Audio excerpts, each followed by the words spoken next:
Did you know that 1994 was the year that every nation in the Americas was considered a sovereign nation, except for Cuba? Well, stay tuned to learn how Miami played a big role in this on this week's episode of Miami Mondays.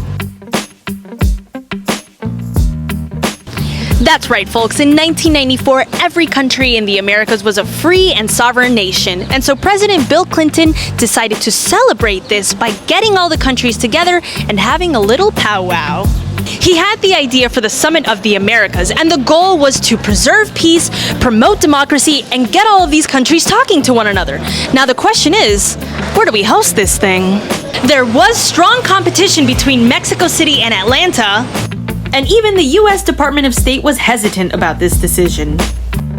President Bill Clinton knew there was opposition to Miami being the first host city for the Summit of the Americas, but he thought that Miami was actually the perfect city to host this summit, and in his speech he said, "I've had the opportunity to go to Miami and to South Florida and see the heroic efforts that people have made to deal not only with the aftermath of the hurricane, but to build a genuine, multicultural, and multiracial society that would be at the crossroads of the Americas and therefore the forefront of the future."